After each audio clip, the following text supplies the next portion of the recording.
Hello viewers, welcome to Madhumita রান্নাঘর।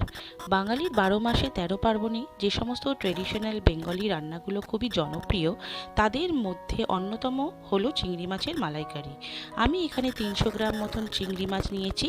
মাছগুলিতে মাথার কাছ থেকে টুথপিক গেঁথে দিয়েছি, যাতে ভাজার পর চিংড়ি মাছগুলো ছোট না হয়ে যায়। এরপর আমি একটা ছোট বাটির 1 বাটি টক দই নিয়েছি, 1 টেবিল স্পুন আদা বাটা, ধনে জিরে গুঁড়ো, গোটা গরম মশলা, হলুদ গুঁড়ো, 2টো তেজপাতা আর লঙ্কার গুঁড়ো, আর তার সাথে 2টো মাঝারি সাইজের পেঁয়াজ বাটা আর 1 বাটি নারকেল দুধ। তাহলে দেখে নেওয়া যাক আজকের রান্নাটা।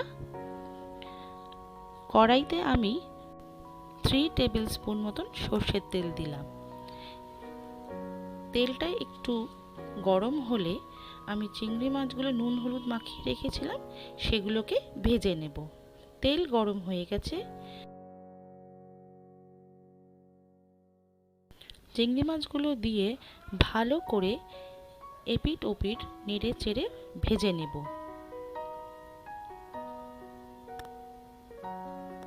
চিংড়ি মাছ বেশি ভাজবো না, কারণ চিংড়ি মাছ এমনিতেই খুব নরম মাছ।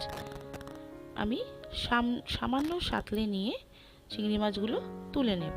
চিংড়ি মাছ আমার ভাজা হয়ে গেছে। এরপরে আমি একটি পাত্রে চিংড়ি মাছগুলো তুলে নিলাম।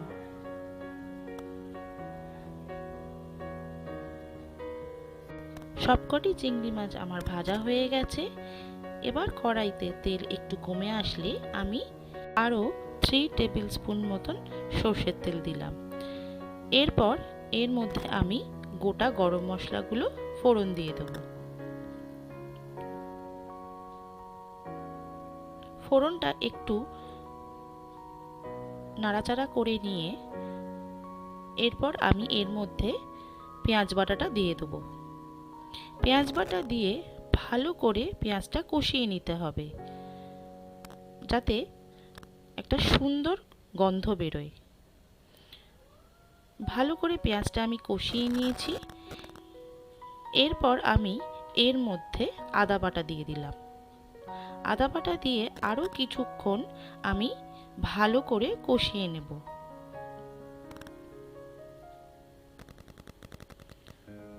যাতে পেঁয়াজ আর আদাটা একসাথে মিশে যায়।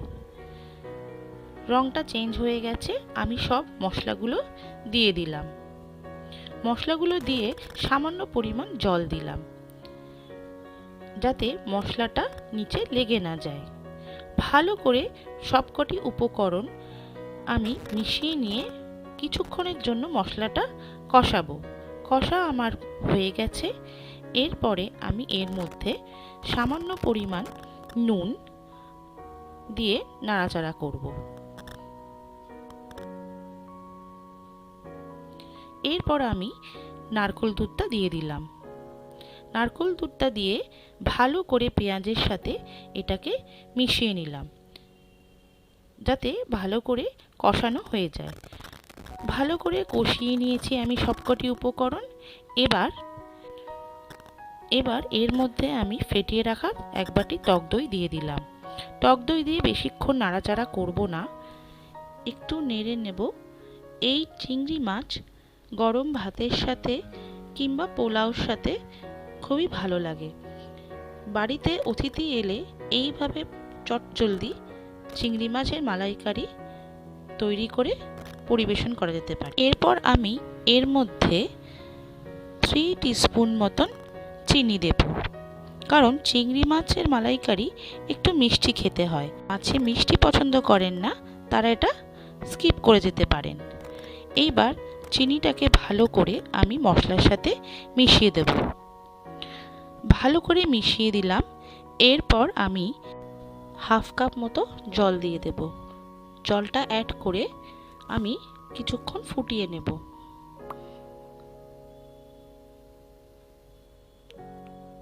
ভালো করে ফুটিয়ে নেবার পর আমি একটি ঢাকনা দিয়ে কিছুক্ষণের জন্য রান্নাটা হতে দেব।